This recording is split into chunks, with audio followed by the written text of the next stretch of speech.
गांव में एक सेठ सेठानी रहते थे। उनके एक बेटा बहू थे। उनकी बहू संध्या सबको भोजन कराकर फिर स्वयं भोजन किया करती थी। पड़ोस में रहने वाली शोभा की आदत थी, जब भी संध्या भोजन बनाकर हटती तो वो उससे जरूर पूछती, संध्या बड़ी देर से रसोई में लगी हुई थी, आज खाने में क्या क्या बनाया, खाया है? आज तो बस ठंडा बासी ही खाया है। संध्या शोभा को रोजाना यही उत्तर देती। संध्या का पति सूरज रोजाना उसे ऐसा कहते देखता था। एक दिन संध्या ने तरह तरह के पकवान बनाए और घर के सभी लोगों ने एक साथ बैठकर भोजन किया। कुछ देर बाद पड़ोसन शोभा फिर आई। आज तो हम सब ने पकवान खाए हैं, देखो आज संध्या क्या कहती है। आज भी पड़ोसन शोभा ने संध्या से पूछा तो आज भी उसने कहा कि ठंडो बासी खाया है। सूरज सोच में कि हो न हो कोई बात अवश्य है जिससे कि मेरी पत्नी ऐसा कहती है। पड़ोसन के जाने के बाद उसने पत्नी से पूछा, संध्या पड़ोसन शोभा से तुम रोज ठंडा बासी खाया ऐसा क्यों कहती हो, जबकि हम सबने तो एक साथ बैठकर कई तरह के पकवान खाए थे और हमेशा खाते हैं। हम जो खा रहे हैं वो बाप बूढ़ों की कमाई है। जिस दिन आप कमा कर लाओगे उस दिन मैं समझूंगी कि ताजा भोजन कर रहे हैं। संध्या की ये बात सूरज के मन में घर कर गई और एक दिन वो अपनी माँ से बोला, माँ मैं एक बड़े शहर में कमाई करने जा रहा हूँ। बेटा अपने पास इतना धन है, हमारा इतना पुश्तैनी कारोबार है, हमें किसी चीज की कोई कमी नहीं है, फिर भी तू कमाने जाना चाहता है? माँ मैंने स्वयं कमाने का दृढ़ निश्चय कर लिया है। मैं चाहता हूँ कि मैं भी पिताजी और दादाजी की तरह मेहनत करके धन कमाऊं, इसलिए मुझे मत रोको माँ। सूरज ने दृढ़ निश्चय कर लिया था, इसलिए वो अपने माता पिता को समझा कर जाने लगा। जाते समय वो संध्या से बोला, संध्या मैं जब तक बहुत सा धन कमा कर लेकर ना आऊं तुम चूल्हे की आग मत बुझने देना। इतना कहकर सूरज चला गया। संध्या लकड़ियों को डालकर चूल्हे की आग को जलने देती थी। एक सुबह जब संध्या सोकर उठी उसने देखा कि अचानक चूल्हे की आग बुझ गई तो संध्या मन ही मन घबराने लगी। कहीं मेरे पति पर कोई संकट तो नहीं आ पड़ा। घर में लकड़ियां भी नहीं है और बाबूजी भी किसी काम से गए हैं। जल्दी से पड़ोस में से आग लाकर चूल्हे में रख देती हूँ। ऐसा विचार करके संध्या पड़ोस में गई। वहां पड़ोसन शोभा चौथ माता का व्रत पूजन कर रही थी। संध्या अभी थोड़ी देर में आकर ले जाना, अभी बस थोड़ी देर में मेरी पूजा समाप्त हो जाएगी, फिर मैं तुम्हें चूल्हे की लकड़ी दे दूंगी। शोभा आज कौन सा व्रत है? तुम्हें नहीं पता? आज चौथ माता का व्रत है। इस व्रत को करने से अन्न लक्ष्मी की प्राप्ति होती है। चौथ माता हर संकट से हमारे सुहाग की रक्षा करती हैं। शोभा मैंने इस व्रत को कभी नहीं रखा, क्या तुम इस व्रत को रखने की विधि मुझे बताओगी? हाँ जरूर। संध्या ने भी उस दिन चौथ माता का व्रत किया। शोभा के कहे अनुसार दीवार पर चौथ माता बनाई। उनसे अपने पति की सलामती के लिए पूजा प्रार्थना की। उस दिन घी गुड़ का चूरमा बनाकर रात्रि को चंद्रमा को अर्घ्य देकर भोजन किया। हे चौथ माता मेरा मन बहुत बेचैन है, मेरे पति सकुशल घर लौट आएं, बस यही मनोकामना है। मैंने सुना है चौथ माता जो भी आपका व्रत पूरे श्रद्धा भाव से करता है आप उसके मन की मुराद अवश्य पूरी करती हो। मेरी मुराद पूरी कर दो माँ, मेरे पति को वापस भेज दो। संध्या की प्रार्थना चौथ माता तक पहुंचती है और वो सूरज को सपने में दर्शन देती है। बेटा सूरज उठो, तुम्हारी पत्नी तुम्हें बहुत याद कर रही है, अब तुम्हें घर लौटना चाहिए। माँ मेरा अभी हिसाब किताब बहुत करना बाकी है। तुम चिंता मत करो, कल शाम होने से पहले तुम्हारा सारा हिसाब किताब निपट जाएगा, बस तुम जाने की तैयारी करो। इतना कहते ही चौथ माता अंतर्ध्यान हो गई और ऐसा ही हुआ। शाम होने तक सूरज ने सारा हिसाब किताब निपटाकर तैयारी की और कमाया हुआ धन दौलत लेकर चल दिया। रास्ते में एक बड़ा सा काला नाग फन फैलाए बैठ गया। वो सूरज से बोला, आज तो मैं तुझे डसूंगा, आज तेरी आयु पूरी हो गई है। चौथ माता की आज्ञा से मैं अपनी पत्नी से मिलने जा रहा हूँ। वहाँ मेरी पत्नी मेरी बहुत चिंता कर रही है। मैं उससे मिलकर वापस लौट आऊंगा, उसके बाद तो मुझे मार देना। अगर तुम लौट कर नहीं आए तो तुम्हारे घर आकर तुम्हें डस लूंगा। सूरज ने सर्प को वचन दिया और अपने घर पहुंचा। वहां सभी से हंसी खुशी से मिला, पर उसका ध्यान अभी भी उसी तरफ था, इसलिए वो उदास था। संध्या ने चिंता का कारण पूछा तो सूरज ने काले नाग वाली बात बताते हुए कहा, संध्या यदि मैं उस नाग के पास नहीं जाऊंगा तो वो घर आकर ही मुझे डस लेगा। आप घबराओ नहीं, आप आराम से सो जाओ, बाकी सब मुझ पर छोड़ दो और मुझे चौथ माता पर विश्वास है कि वो मेरे सुहाग की सदैव रक्षा करेंगी। संध्या के कहने पर सूरज सो गया। संध्या का कमरा छत पर था, जिस पर 7 सीढ़ियां थीं। संध्या ने चतुराई से पहली सीढ़ी पर रेत, दूसरी पर इत्र, तीसरी पर गुलाब का फूल, चौथी पर कंकु केशर, 5वीं पर लड्डू पेड़ा, 6ठी पर गादी गलीचा और 7वीं सीढ़ी पर दूध का कटोरा भरकर रख दिया। इस प्रकार वो 7 सीढ़ी सजाकर बैठ गई। आधी रात होते ही नाग आकर सीढ़ी चढ़ने लगा। वो पहली सीढ़ी पर रेत में लौट गया। ये सब आराम के साधन देखकर भी मैं नहीं बदलूंगा। मैं वचनों से बंध कर आया हूँ, सो डसूंगा अवश्य ही। हे यमराज, रुकिए। मैंने संध्या को सदा सुहागिन रहने का वरदान दिया है, इसलिए आप उसके पति को नहीं ले जा सकते। मैं भी अपने वचन से बंधी हुई हूँ। जो सुहागिन स्त्री मेरा व्रत करती है, मैं उसे सदा सुहागिन रहने का वरदान देती हूँ। यदि मेरा वरदान झूठा होगा और आपने संध्या के पति के प्राण हर लिए, तो संसार में धर्म कर्म और इस चौथ व्रत पूजन को कौन मानेगा। इतनी देर में गणेश जी और चंद्रमा जी भी प्रकट हो गए और उन्होंने भी चौथ माता के साथ संध्या को सुहागिन रहने का आशीर्वाद दिया।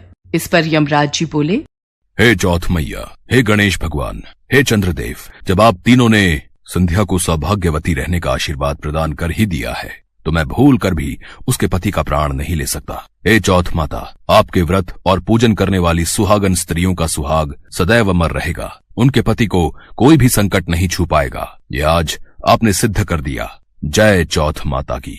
इतना कहते ही सभी देवी देवता वहां से अंतर्ध्यान हो गए। सुबह उठकर सूरज ने देखा कि उस पर आया संकट टल चुका था। सबने मिलकर चौथ माता को धन्यवाद किया। संध्या के सास ससुर भी अपने बेटा बहू को आशीर्वाद देते हैं।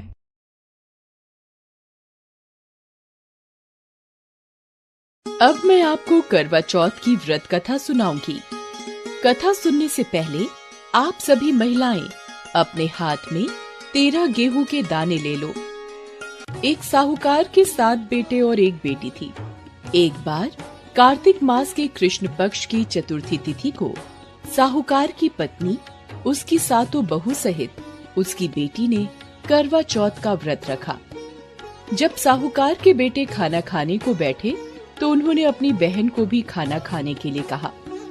बहन बोली, भैया अभी चांद नहीं निकला है, चांद निकलेगा तो उसे अर्घ्य देकर फिर मैं भोजन करूंगी। साहूकार के बेटों को अपनी बहन से बहुत प्यार था, इसलिए वो अपनी बहन को भूखा नहीं देख पाए। उन्होंने पास की एक पहाड़ी पर दीपक जलाकर चलनी की ओट में रख दिया और बहन से कहा कि चांद निकल आया है, तुम अर्घ्य देकर भोजन कर लो। तब साहूकार की बेटी ने अपनी भाभियों से कहा कि भाभी देखो चांद निकल आया है, आप भी अर्घ्य देकर भोजन कर लो। यह सुनकर उसकी भाभी बोली, बाईसा ये तो आपका चांद निकला है, हमारा चांद आने में अभी समय है। भूख से व्याकुल बहन चांद को अर्घ्य देकर भोजन करने बैठ गई। जैसे ही पहला निवाला खाया तो उसे छींक आ गई। दूसरा निवाला खाते ही उसमें बाल निकल आया। तीसरा निवाला मुंह में लेने ही वाली थी कि उसके ससुराल से बुलावा आ गया, पति बीमार है, जिस भी हालत में हो तुरंत ससुराल पहुंच जाओ। माँ ने उससे कहा, बेटी रास्ते में जो भी छोटा या बड़ा मिले उसके पैर छूते जाना और जो भी तुम्हें सदा सुहागिन होने का आशीर्वाद दे वहीं पर अपने पल्लू पर गांठ बांध लेना। बेटी ने हामी भरी और अपने ससुराल चल दी और रास्ते में जो भी मिला वह उनके पांव छूती रही। सबने सुखी रहो, पीहर का सुख देखो ऐसा आशीर्वाद दिया। चलते चलते जब वो ससुराल पहुंच गई तो देखा कि दरवाजे पर छोटी ननंद खेल रही थी। उसने छोटी ननंद के पांव छुए तो ननंद ने आशीर्वाद दिया, सदा सौभाग्यवती रहो, पुत्रवती हो। यह सुनने पर उसने अपने पल्ले पर गांठ बांध ली। जब घर के अंदर गई तो देखा उसका पति मरा पड़ा है और उसे शमशान ले जाने की तैयारी हो रही है। वो बहुत रोई और बहुत चिल्लाई। जैसे ही उसके पति को ले जाने लगे तो बोली, मैं इन्हें नहीं ले जाने दूंगी। जब किसी ने उसकी बात नहीं मानी तो बोली, मैं भी उनके साथ जाऊंगी। जब वो नहीं मानी तो लोग बोले, ले चलो। वो भी पति के साथ शमशान चली गई। जब उसके पति का अंतिम संस्कार होने लगा तो बोली, मैं इन्हें जलाने नहीं दूंगी। लोग बोले, पहले तो अपने पति को खा गई और अब उसकी मिट्टी भी खराब कर रही है। उसने किसी का कहा नहीं माना और अपने पति को लेकर बैठ गई। गांव वालों और परिवार वालों ने ये फैसला किया कि रहने दो इसको यहीं पर, इसके लिए एक झोपड़ी बनवा दो। वो वहीं पर अपने पति को लेकर रहने लगी, अपने पति की साफ सफाई करती और उसके पास बैठी रहती। उसकी छोटी ननद दिन में 2 बार खाना दे जाती। वो हर चौथ का व्रत करती और चांद को अर्घ्य देती। जब चौथ माता ये कहती हुई आती, करवो ले भाइयों की प्यारी करवो ले, घड़ी बुखारी करवो ले। उसने चौथ माता से अपने पति के प्राण मांगे तो चौथ माता ने बोला, हमसे बड़ी चौथ माता आएंगी तो तुम उनसे अपने पति के प्राण मांगना। ऐसा करते करते सारी चौथें आई और वही बातें कहकर चली गईं। जब अश्विन की चौथ माता आई तो उन्होंने कहा कि तुमसे कार्तिक की चौथ माता नाराज हैं, उनको प्रसन्न करो, उनको मना लो, वही तुम्हारा सुहाग लौटाएंगी। जब कार्तिक माह की सबसे बड़ी चौथ करवा चौथ आई तो उसने अपनी छोटी ननद से 16 सिंगार, सुहाग का सारा सामान और करवे मंगाए। सास सोचकर बोली, पागल हो गई है, जो मांगती है वो दे आओ। साहूकार की बेटी ने फिर करवा चौथ का व्रत किया और चांद को अर्घ्य दिया और जोत जलाई। चौथ माता खुश होकर प्रकट हुई और बोली, करवो ले 7 भाइयों की प्यारी करवो ले, दिन में चांद उगाने वाली करवो ले, घड़ी बुखारी करवो ले। तब साहूकार की बेटी ने चौथ माता के पैर पकड़कर कहा, मेरा सुहाग वापस दे दो। चौथ माता बोली, तू तो बड़ी भूखी है, 7 भाइयों की प्यारी बहन है, तुझे सुहाग का क्या काम। तब वो बोली, माता मैं आपके पैर तब तक नहीं छोड़ूंगी जब तक आप मेरा सुहाग वापस नहीं करती। तब चौथ माता ने उससे सारा सुहाग का सामान मांगा तो उसने 16 सिंगार का सारा सामान चौथ माता को दे दिया। तब चौथ माता ने अपनी आंखों से काजल निकाला, नाखूनों से मेहंदी निकाली, मांग से सिंदूर निकाला और अपनी छोटी उंगली से उसके पति को छींटे दिए और उसका पति जीवित हो गया। जाते जाते चौथ माता उसकी झोपड़ी पर पैर मार कर गई और उसकी झोपड़ी महल में बदल गई। जब उसकी छोटी ननद खाना देने आई तो उसने देखा कि भाभी की झोपड़ी महल में बदल गई। वो दौड़ दौड़ कर छोटी ननद के पास गई और बोली, देखिए बाईसा, आपका भाई जीवित हो गया है, घर जाइए, सासू जी से बोलिए हमें गाजे बाजे के साथ लेने आए। ननद हर्ष पूर्वक घर गई और माँ से बोली, माँ भाई जीवित हो गए हैं। माँ ने कहा, भाभी के साथ तेरा भी दिमाग खराब हो गया है। बहन बोली, माँ मैंने अपनी आंखों से देखा है, सच में भाई जीवित हो गया है। भाभी ने गाजे बाजे के साथ बुलाया है। माँ गाजे बाजे के साथ अपने बेटे को लेने पहुंची। बेटे को जीवित देखकर माँ भावुक हो उठी। बहू ने कहा, देखिए माँ, आपका बेटा जीवित हो गया है, मैंने तो साल भर पहले ही खो दिया था, ये तो तेरी पूजा के प्रताप से वापस आया है। हे चौथ माता, जैसे आपने साहूकार की बेटी के साथ पहले किया वैसे किसी के साथ मत करना, और बाद में जैसे उसे सुहाग का जीवन दान दिया वैसे ही सभी को दीर्घायु का वरदान देना और अपनी कृपा ऐसे ही बनाए रखना। जय चौथ माता की। आइए जानते हैं करवा चौथ की पूजा विधि। सबसे पहले एक चौकी रखें, उस पर लाल रंग का कपड़ा बिछाएं और इस पर करवा माता का केंद्र रखें। अब चौकी पर सीधे हाथ की तरफ थोड़े से चावल रखें और उस पर करवा रखें।